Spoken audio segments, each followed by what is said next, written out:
Good evening, students. I am Santosh Kumar Sinha, your English faculty. Today I am going to tell you what is the syllabus of General English for all over the country.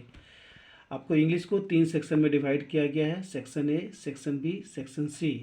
और आपका general competition जैसे bank, PO, SSC, clerk, CGL, CHSL, CPO, CDF, NDA, इसके लिए आप अगर qualify करना चाहते हैं तो आपको इंग्लिश में क्या क्या स्टडी करने से आपका सिलेबस क्वालिफाइड हो जाएगा। आप आराम से एग्ज़ाम दे सकते हैं। तो इंग्लिश को 3 सेक्शन में डिवाइड किया गया है, जैसा कि आपको दिखाई दे रहा है स्क्रीन पे।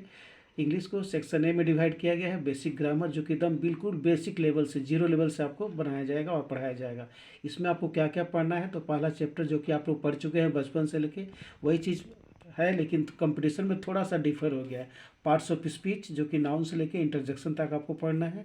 दूसरा चैप्टर आता है आर्टिकल्स ए एंड द, जो कि मोस्ट इंपॉर्टेंट है। उसके बाद आता है वॉइस चेंज, या 2 तरह का होता है, एक्टिव और पैसिव वॉइस। और फोर्थ में आता है narration change, direct to indirect speech. ये वॉइस और नरेशन किसी भी इंडिया का कॉम्पिटिटिव इंग्लिश में बहुत ज़्यादा पूछता है, और ख़ास करके एसएससी, सीजीएल और सीएचएसएल में, एमटीएस में तो पूछता है। और लास्ट में आता है ट्रांसफॉर्मेशन ऑफ सेंटेंसेज। इसको 3 तरह से हम लोग चेंज कर सकते हैं, सिंपल से कॉम्प्लेक्स और कॉम्प्लेक्स से कंपाउंड। तो ये आपका बेसिक इंग्लिश का सिलेबस हो गया। टोटल 5 लेसन आपको पढ़ना है, इससे ज़्यादा नहीं।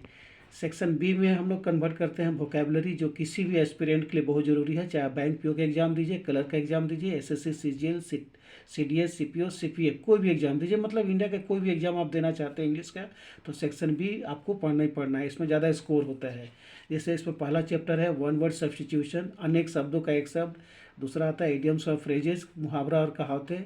सेंटेंस इंप्रूवमेंट, सेंटेंस रीअरेंजमेंट, ये दोनों चैप्टर बहुत ज़्यादा इंपॉर्टेंट है। सेंटेंस को कैसे इंप्रूव किया जाता है और सेंटेंस को कैसे रीअरेंज किया जाता है, मतलब एक पारा जंबल सेंटेंसेज रहेगा, उसको आप सीक्वेंस में कैसे अरेंज करेंगे। उसके बाद लास्ट में आता है क्लोज टेस्ट। ये मोस्ट इंपॉर्टेंट है, इंडिया के किसी भी इंग्लिश के एग्जाम में इसको देता ही देता है। इसका दूसरा नाम क्लोज पैसेज और तीसरा नाम रैपिड फिलर्स है। और यही का ऐसा चैप्टर है जो अकेले 10 नंबर का आता है। इसमें 10 तो ब्लैंक होगा और बहुत तेज़ी से आपको फिलअप करना पड़ेगा, इसलिए इसका नाम पड़ा है रैपिड फिलर्स। तो ये 2 सेक्शन हम लोग का इंग्लिश का कवर कर गया। सेक्शन सी में आता है कॉम्प्रहेंसन, मतलब कहीं से भी आपको एक पैसेज उठा कर दे देगा। पैसेज 2 तरह का होता है, एक होता है क्लर्क लेवल का, एक होता है पीओ लेवल का, सीजीएल लेवल का। तो जो क्लर्क है वो तो आसान होगा, लेकिन जो बैंक पीओ लेवल का है, एसएससी, सीजीएल लेवल का है, ये थोड़ा हार्ड होगा। और उसी पैसेज के अंदर से आपको एंटोनिम्स और synonyms, anto means opposite words और synonyms means nearest in meaning दे देगा। तो ये आपका इंग्लिश का जनरल कंपटीशन हो गया। इससे ज़्यादा नहीं और इससे कम नहीं, आपको इतना ही फोकस करना है।